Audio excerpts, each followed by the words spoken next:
Good afternoon, welcome. Shannon Leigh, endurance athlete, here today at Hagley Park with my partner Allan Staite.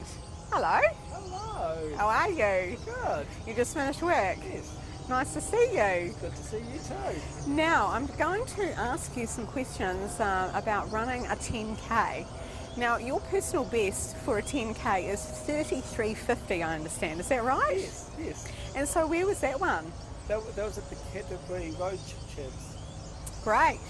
So running a 10K, someone doing a 10K for a first or second time, do you have any tips about actually how to run the race from your experience running 10Ks? Yes, I do. You've got to pace yourself right, because you can often run it and be at 9kk and then the field passes you. So if you don't, you're probably not going to get the pacing right the first time, but just work on it that you're significantly enough exhausted at the end of the race. Yeah.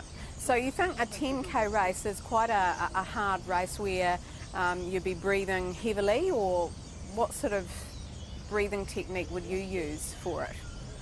Yeah, you would actually just, I let my breathing to just happen by itself. I don't panic about my breathing.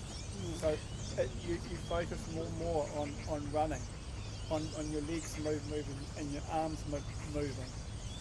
And so you always seem to be very cool, calm and collected at the start of a race. You know, you're someone who's very relaxed. You've got your shoulders relaxed. How important do you think going into a race being pretty calm is? Yeah, because the problem with not being calm is basically you start off far too fast, and then you by halfway you want to give up, and then you get Yeah. So just on the 10K.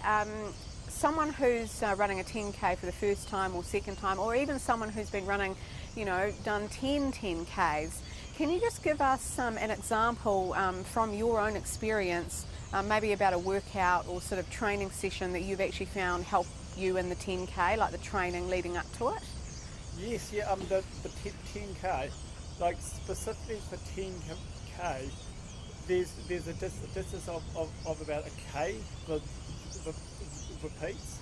You've got to think of the 10K as just 10 times 1K. Yeah.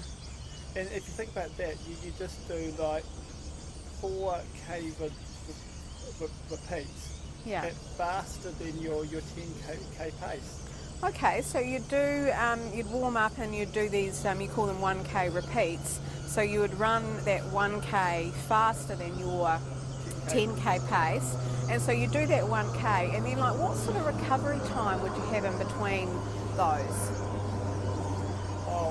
You would normally have kind of what we term as full recovery, which is about 3 minutes or 2 minutes. Okay, so in that 3 minutes or 2 minutes, would you walk, or would you jog, or would you just do nothing? You just would be jogging back to the starting point too. So where you began, because often if you're in 1K, your start and end points are different parts. Okay, so with the 1K repeats, you're doing them faster than your 10K actual pace.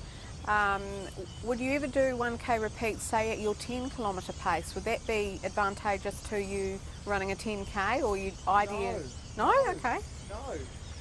But what you could do is run like 10K or longer at your 10K pace. Okay. Yeah. That's great. Well, that sounds like a really hard workout, and I know that we have both done that training session as well before. And you've got so much knowledge when it comes to the shorter distances, the track and the 10K and the half marathon. So I wonder if you'd be able to give me another, or people who are watching our channel here, another tip or another training session that you'd recommend for running a 10K race. this running a 10k race, it takes a wee bit of grit.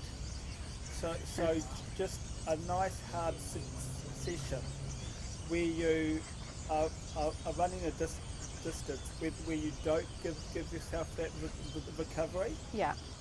Okay.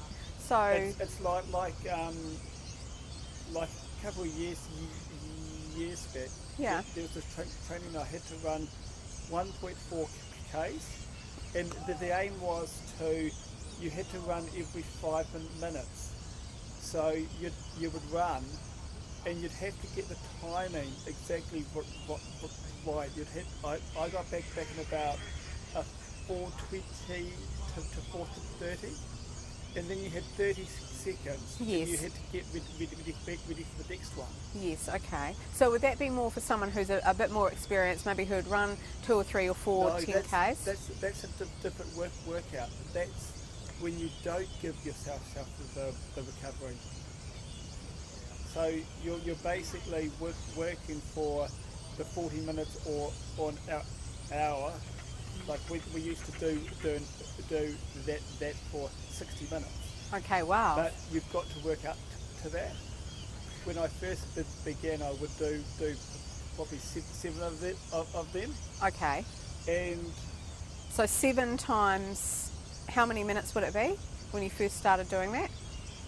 like every 5 minutes. Okay, so you do shorter, so half an hour, and then build up to an hour. Exactly. And it probably would be slower than your 10k pace too. Okay. So I've watched you run 5Ks and 10Ks, and you are pretty consistent with your pacing. Do you have any advice for people running 10K about, you know, how to actually pace the race? Should it be consistent pacing, or do you go slower at the start and faster at the finish? What do you advise people? If you can do consistent pacing, you are beating half the field, because it's too easy. Everybody runs too fast at the start, so you just try to kind of keep them in cooing. Yeah. But you're running your pace. There's one 10k that if everybody ran off at the start, and I ran like with them. Yeah. But I just continued the same pace. Yeah. For the next 9k. Yeah. And kind of everybody, most of the people just dropped away. Yeah. Oh, well done. Nice.